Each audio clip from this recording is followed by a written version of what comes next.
Question: what employee checks do you conduct? Check licensing, open source searches, police checks, other qualification checks, reference checks, sanction and PEP checks, social media review, news and media, bankruptcy checks, credit checks, asset ban or disqualified persons checks, identification checks. Other checks, please specify.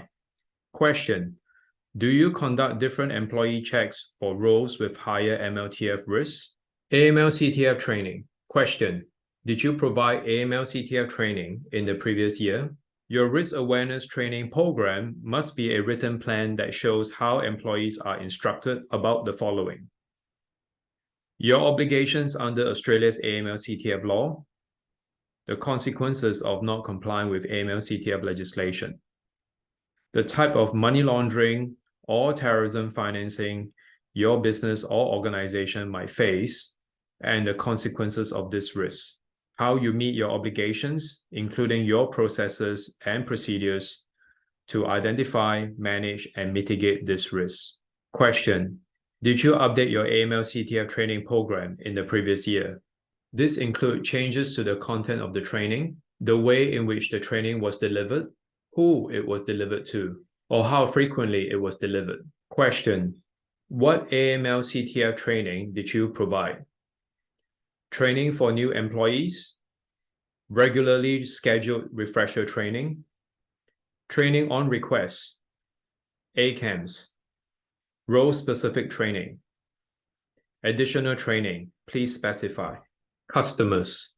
Question: approximately how many customers or members do you have?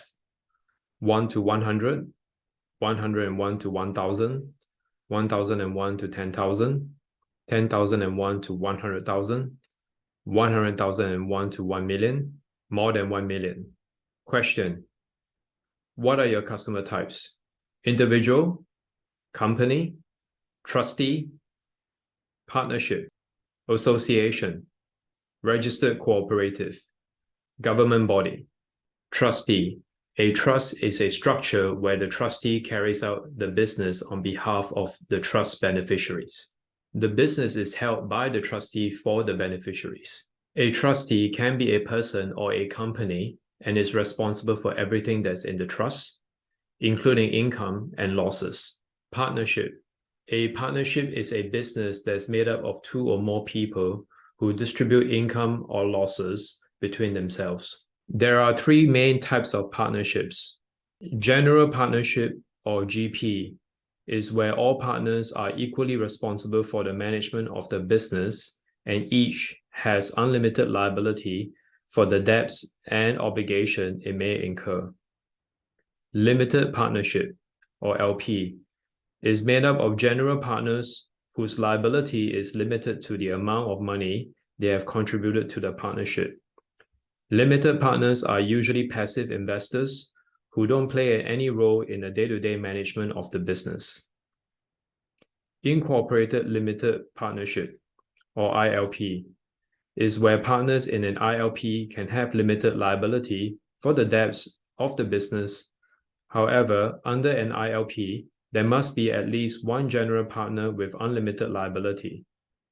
If the business cannot meet its obligations, the general partner or partners become personally liable for the shortfall. Association.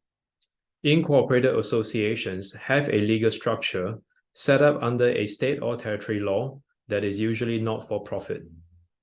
Generally, incorporated association must have a minimum number of members, be managed by a committee of management that meets at least once a year in an annual general meeting, have a set of rules, and operate in the state or territory it is incorporated in. Cooperative. A cooperative structure is a legally incorporated entity designed to serve the interests of its members. Cooperatives carry on businesses in all sectors, and they may be profit-sharing enterprises or non-profit organizations. They serve their members by providing goods and services that may be unavailable or too costly to access as individuals. In the next video, we'll go through questions on customer risk assessment, verification, enhanced customer due diligence, and AUSTRAC feedback and guidance from the AUSTRAC compliance report.